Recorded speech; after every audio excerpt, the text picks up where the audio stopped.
गावातला छोटासा असा मुलगा पळतच आला, मला म्हणे बाबा बाबा बाबा कीर्तनाला आलात ना? म्हटलं हो. म्हणे कीर्तनाला अजून 1-1.5 घंटा टाइम आहे म्हणे, चला तोपर्यंत आपल्या घरी चहा घ्यायला. म्हटलं असं म्हणतो.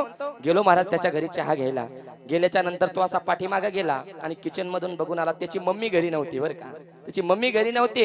तो मला म्हणला महाराज एक काम करता का, माझी मम्मी घरी नाही, शेजारच्या घरी गेलेली आहे, तुम्ही काय करा, एक आत्ताच माझ्या मम्मीने एक भांड भरून ताक काढून ठेवलेलं आहे, एक तांब्या भरून ताकच घेता का? मी म्हटलं असं म्हणतो, ठीक आहे. तो गेला पाठीमागून तांब्या भरून घेऊन आला. तो तांब्या मी तोंडाला लावला, घटा घटा घटा पिऊन घेतला महाराज. ऊन खूप तापलेलं होतं, खेडेगावचे घर, पत्र्याचे घर. मी घटा घटा पिऊन घेतलं, पण अजून मला एक तांब्या ताक पिण्याची इच्छा झाली बरं का दादा.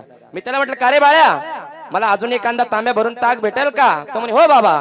पाठीमागं गेला आणि डबल एक तांब्या भरून घेऊन आला विठ्ठल महाराज. तो दुसराही तांब्या मी प्यायला लागलो, पण तो दुसरा तांब्या पित असताना आजी मला टेन्शन यायला लागलं. या बाळ्याकून 2 तांबे ताक आपण पिलंय, पण 2 तांबे ताक जर आपण पिलं आणि याला जर याची मम्मी बोलली तर?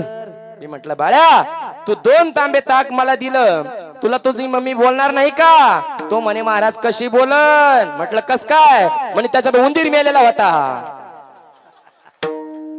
इतका राग आला महाराज, रागाच्या भरामध्ये तो तांब्या धरला आणि फाडकन असा आपटवला फडचीवरती.